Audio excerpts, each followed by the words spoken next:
नमस्कार, श्रीमद् भागवत महापुराण में आपका स्वागत है। शिव और पार्वती का प्रेम केवल सांसारिक नहीं बल्कि सृष्टि के संतुलन का प्रतीक है। लेकिन क्या आप जानते हैं कि देवी पार्वती को भगवान शिव को पति के रूप में पाने के लिए 7 जन्म लेने पड़े। यह कहानी उसी अनंत प्रेम, तप और त्याग की गाथा है।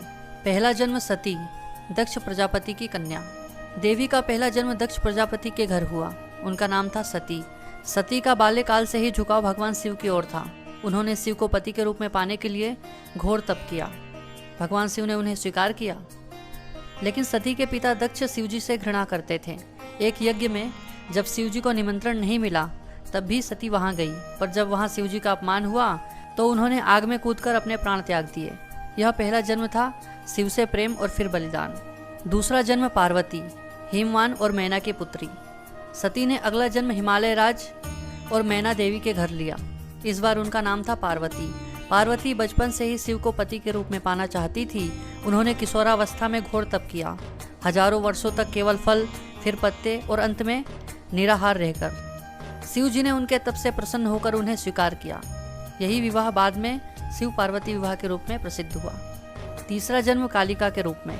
एक कथा के अनुसार देवी पार्वती ने तीसरा जन्म कालिका रूप में लिया जब उन्होंने राक्षसों के वध के लिए अपनी शक्ति प्रकट की। इस जन्म में वे महाकाली बनी, जिन्होंने रक्त बीज जैसे राक्षसों का नाश किया। इस जन्म में वे शिव की शक्ति बन गई, अधर्म पर धर्म की विजय का प्रतीक। चौथा जन्म भगवती भुवनेश्वरी रूप में।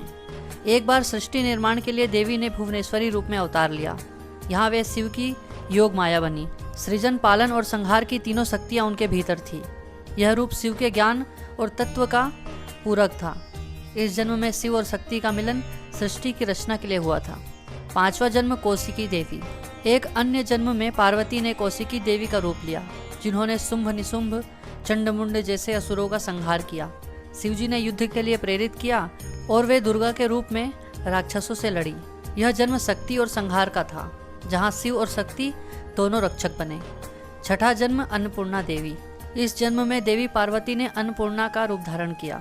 जब शिवजी ने कहा कि संसार माया है, भोजन का कोई अस्तित्व नहीं, तब पार्वती ने पूरे काशी में अन्न का अभाव कर दिया।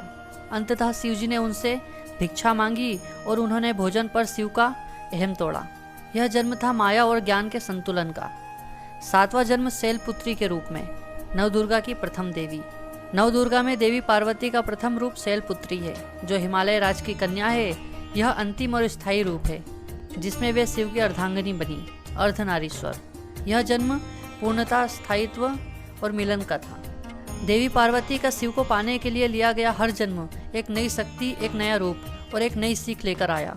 यह सिर्फ प्रेम की नहीं बल्कि आत्मबल, धैर्य और ईश्वर में अटूट श्रद्धा की कहानी है। अगर आपको यह वीडियो अच्छा लगा हो तो वीडियो को लाइक करें और चैनल को सब्सक्राइब करें। धन्यवाद।